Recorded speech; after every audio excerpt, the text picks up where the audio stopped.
سلام دوستان، وقتتون بخیر. خب سوالی که امروز تو کانال قرار داده بودیم مربوط میشد به فیزیک 12 فصل اول، بحث جذاب حرکت شناسی. سوال چی میگه؟ میگه نمودار شتاب زمان متحرکی که از حال سکون روی محور x حرکت میکنه مطابق شکل زیره.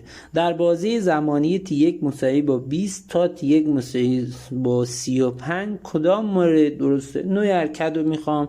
به حرکت کنشونده است یا کنشونده، جهت حرکت یه بار تغییر میکنه یا نمیکنه، متحرک در جهت محور x حرکت میکنه یا نه. خب ما گفتیم که اگر نمودار شتاب زمان داشته باشید بهترین کاری که هست، حالا جدا از اینکه چی رو میخواد، بهترین کار اینه که شما بیاد اینو به چی تبدیل کنید؟ بیاید به نمودار سرعت زمان تبدیل کنید. شما بیاید نمودار سرعت زمان اینو رسم کنید، یعنی میایید نمودار v رو بر حسب t رسم میکنید. سوالی که داده گفته از حال سکون شروع به حرکت میکنه. وقتی میگه از حال سکون یعنی سرعت اولیه ما چنده؟ یعنی سرعت اولیه صفره. خب وقتی شتاب رو نگاه کنید بچه ها، شتاب اول مثبت یا منفی؟ شتاب منفیه. وقتی شتاب منفیه یعنی از وقتی که ما اینو که گفتیم، از یه لحظه اینو کامل تر کنم، گفتیم از v مساوی با 0 شروع به حرکت میکنه، چون منفیه در ابتدا به سمت پایین میاد. این که تا کجا پایین میاد از میتونیم دلتا v بگیریم. میتونیم اینجوری بگی خیلی ساده، v مساوی با at به علاوه چیه؟ v صفره. خب این که صفر، شتاب من منهای 2 ضرب در 10 میشه منهای 20. یعنی اینجا تا کجا پایین میاد؟ تا منهای 20 پایین میاد. زمانی که منهای 20 میاد اینجا چند؟ 10 ثانیه است. خب دوباره اگه دقت کرده باشید 10 تا 20 شتاب صفره. وقتی شتاب صفر باشه سرعت چیه؟ ثابته. چه زمانی شتاب صفر؟ زمانی که سرعت ثابت باشه. بس اینجا میاد تا چند؟ میاد تا 20. خب بعد این نگاه کنید بچه‌ها، شتاب مثبت چند؟ مثبت 2. وقتی مثبت 2 باشه 100% به سمت چی میاد؟ بذار من اینا رو پاک کنم فعلا، باشه خیلی مهم نیست. به سمت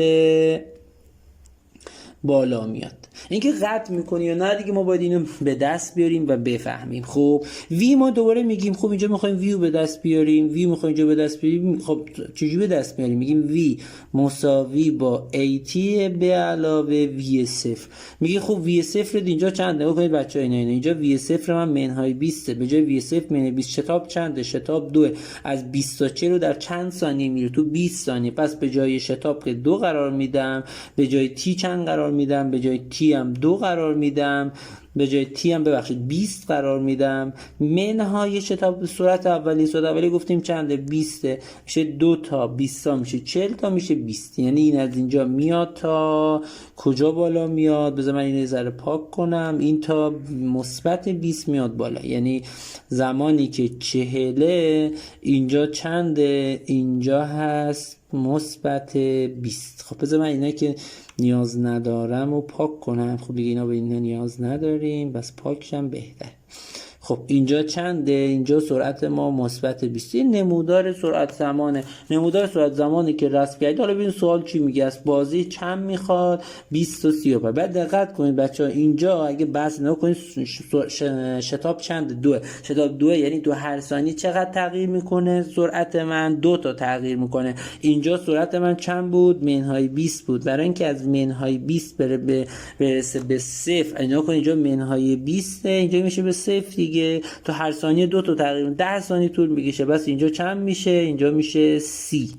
اوکیه؟ پس اینجا میشه چند؟ میشه 30. چرا؟ چون 5 تا 2 10 تا 2 تا میشه چند تا؟ 20 تا. پس 10 تا بره بالاتر میشه چند تا؟ میشه 30 تا. حالا بازی چند میخواد؟ 20 تا 35. 20 اینجاست، 35 هم تقریبا میشه اینجا. خب میگه که حرکت کنشونده است. اشتباهه. چرا؟ چون از اینجا تا اینجا ابتدا حرکت کنشونده است، از 0 تا 30. و دوباره اینجا اگه من بیام 35 بگیرم، از 30 تا 35 میشه تند شونده، چون نمودار سرعت زمان. خب اون که اشتباه. هر جهت حرکت یه بار تغییر کرده. درست، جهت حرکت یه بار تغییر. در کجا تغییر کرده؟ در تی مساوی 30 ثانیه.